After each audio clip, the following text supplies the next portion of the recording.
هل ممكن نقدروا نصنعوا صباغة الأكريليك في البيت بأقل ثمن؟ اليوم غنجرب أمامكم هذه المحاولة وغنقارنوها مع الأكريليك الأصلي، والمفاجأة إلا نجحت التجربة غادي نتوفروا مبلغ كبير في كل مرة كتشريو فيها الألوان. خلينا أولا نبداو خطوة بخطوة ونشوفوا واش هاد النتيجة تستحق التجربة ولا لا. خليكم معايا حتى النتيجة، حيت المفاجأة في الأخير. ما غاديش نقول لكم واش نجحات ولا لا، النتيجة غدوي على نفسها وانتم الحكم. المواد بسيطة ورخيصة، العملية سهلة وفي أقل الدقائق. ايوا عيشوا معايا هاد الرحلة القصيرة باش تستافدوا من كل دقيقة في هاد الفيديو، لأن الآلاف من الرسامين محتاجين لهاد الفيديو وهاد المعلومات.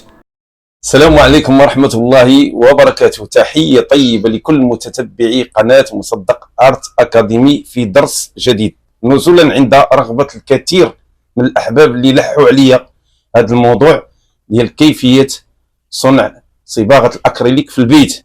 نحاول نديروا مقارنة ما بينها وبين الأكريليك الجاهزة اللي كتباع في المحلات الخاصة بها.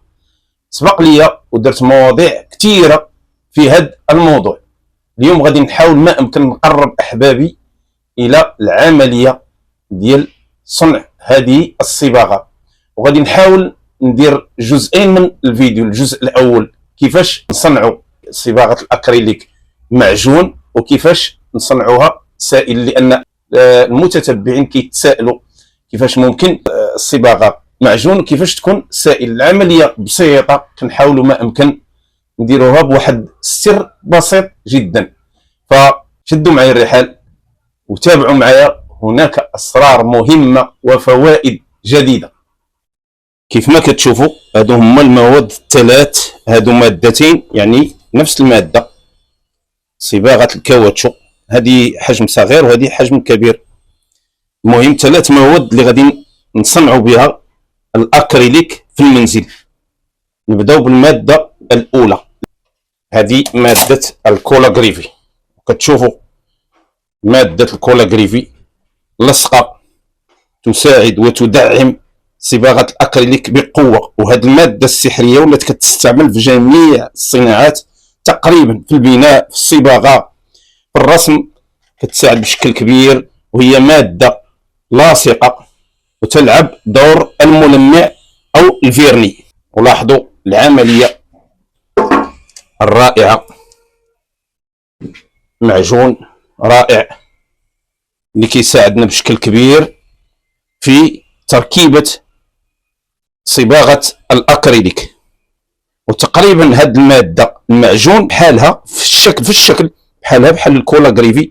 كاين اختلاف في مادة الملون. هنا ملون الأبيض الجميل اللي كتشوفوا فيه، يعني فيه مساحيق كثيرة صناعية هي باش يتصنع هاد المعجون.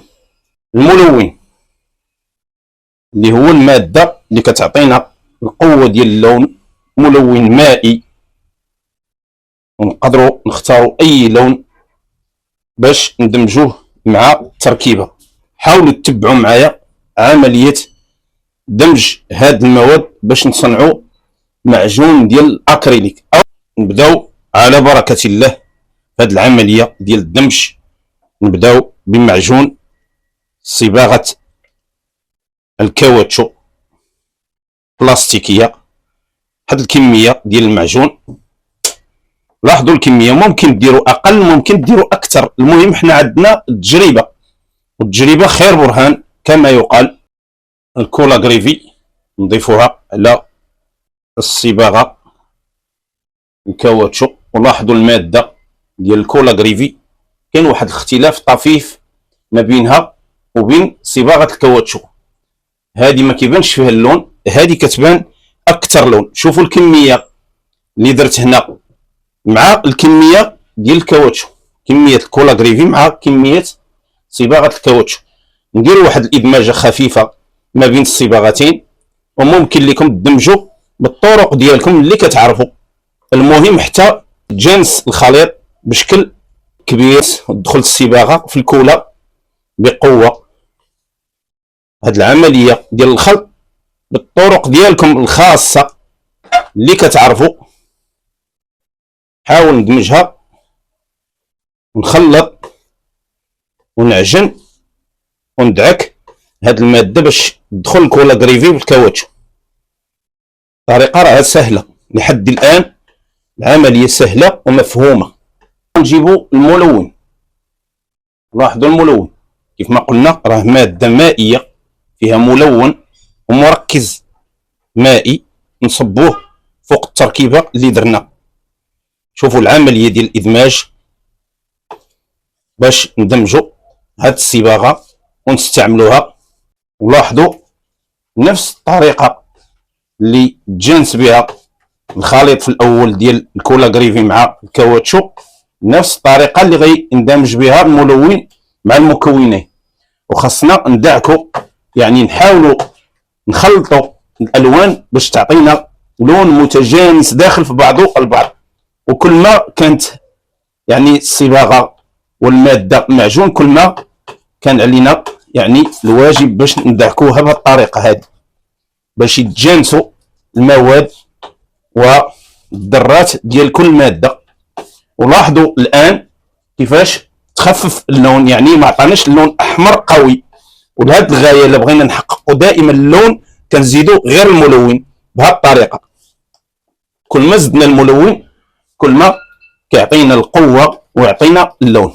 وهكذا نكونوا حصلنا على صباغه الاكريليك جاهزه قويه احترافيه تنافس جميع الصباغات. واللي يشكك في هذا الامر التجربه خير برهان، لان احنا كنقولوا بان التجربه هي خير برهان رغم النظريات اللي كتقال حول هذا الموضوع، الا ان التجربه هي الدليل على قوه هذه الصباغه.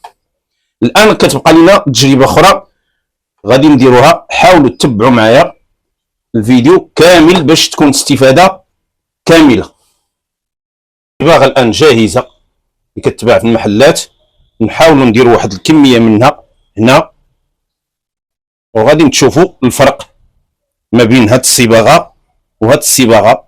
ما غاديش نقول لكم بان هذه احسن من هذه، ولكن غنخلي لكم نتوما الاختيار ونخلي لكم نتوما الحكم على هاد التشكيله وهاد التركيبه اللي درنا.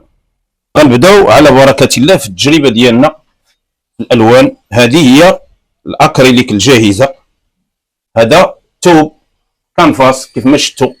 حاولت نجيبو بدون اطار، ندير واحد المساحه ديال اللون ديال صباغه الاكريليك الجاهزه.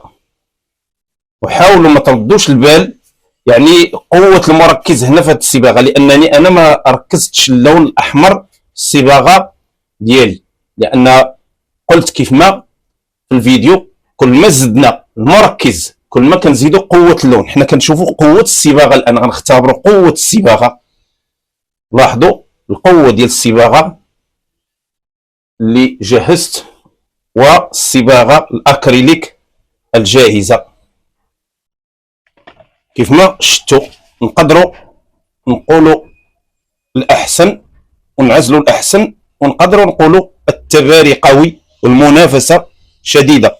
ولكن الفرق اللي ما بين هاد الصباغه وهاد الصباغه هو ان هذه كتقام بتكلفه قليله، وهذه يعني غاليه الثمن. واختاروا نتوما احبابي الصباغه اللي تبغيو، وتاكدوا من قوه الصباغه اللي صنعنا في البيت، من القوه ديالها ومن الاحترافيه ديالها، تاكدوا بانفسكم. الان غادي نحاولوا نصنعوا صباغه اكريليك يعني سائل. صنعنا في الاول صباغه اكريليك معجون، الان غنصنعوا صباغه اكريليك سائل.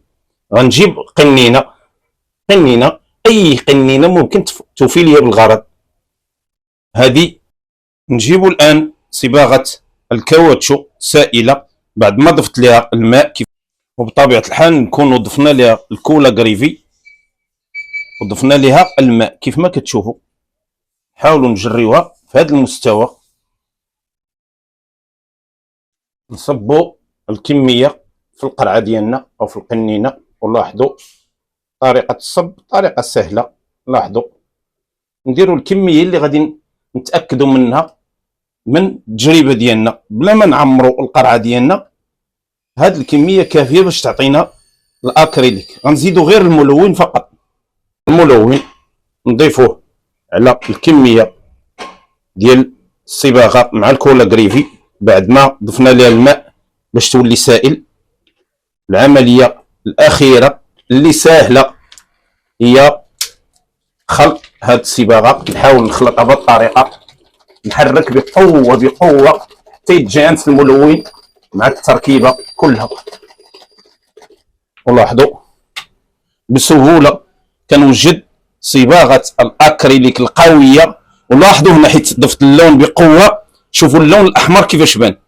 التركيبه الاولى ما ضفتش او الملون ما ضفتوش بقوه، ما عطاناش اللون قوي. وهذه ملاحظه دائما كل ما بغينا اللون يكون قوي نزيدوا الملون فقط. شفتوا احبابي كيفاش جهزنا صباغه الاكريليك بمواد بسيطه، الكولا غريفي والكاوتشو والملون. وشفتوا كيفاش صنعنا الاكريليك معجون والاكريليك جاهز. وشفتوا كذلك كيفاش درنا تجربه ما بين القوه ديال الصباغتين. نتوما غتحكموا، ما غاديش نقول لكم اشنا هي الصباغه اللي احسن، ولكن خاصكم تعرفوا بان هذه الصباغه بديل لكل فنانه اللي كيلقاو مشقه في مصاريف صباغه الاكريليك. نتمنى من الله تكونوا استفدتوا وخديتوا معلومات جديده. كنتسنى تعليقاتكم وطلباتكم وانتقاداتكم وملاحظاتكم.